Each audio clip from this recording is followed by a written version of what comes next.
بات یہ ہے کہ ایک شور مچا ہوا ہے. میں بھی ایک ویڈیو دیکھ رہا تھا, اس نے کہا کہ یار یہ بڑی عجیب بات ہے کہ مغلوں کا جو 600 سالہ دور تھا اس میں بھی کوئی ہندو خطرے میں نہیں تھا.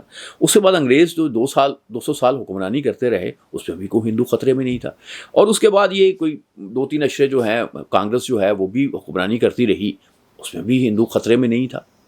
لیکن جب یہ بی جے پی آتی ہے, جب یہ مودی صاحب آتے ہیں خاص طور پہ, تو ہندو خطرے میں ہوتا ہے. جتنے حملے ہوتے ہیں, یعنی بڑے بمبئی اٹیکس کی بات کر لیں, اری کی بات کر لیں, دوسرے حملوں کی بات کر لیں, جو زیادہ بڑے حملے ہوتے ہیں یہ بی جے پی کے دور میں ہوتے ہیں. یہ پہلے بھی پاکستان بھی موجود ہوتا ہے, انڈیا بھی موجود ہے, یہ حملے نہیں ہوتے. اچھا, اب حملوں کا ایک سٹائل ہے. کیا سٹائل ہے؟ پہلی بات ہے حملہ ہوگا, اس کے بعد دہشت گرد بھاگ جائیں گے, وہ زندہ نہیں پکڑے جاتے. اس کے متعلق جو سٹوریز بنائی جاتی ہیں ان کے لیے ان کے ساتھ کوئی سالڈ ایویڈنس جو ہے وہ بھارت دنیا کو پیش کرنے کے لیے تیار نہیں.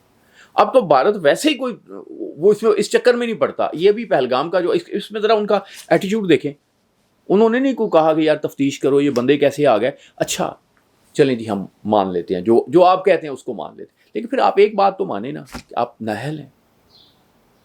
بھئی آپ کے ہوتے ہوئے حملہ ہو گیا تو آپ نااہل تو ہیں ہوئے نا. پھر یا آپ ایسی حرکتیں کرتے ہیں کہ اس طرح کے معاملات پیش آتے ہیں, آپ کی پالیسیز ایسی, کسی نہ کسی کوئی نہ کوئی ذمہ داری تو لیں.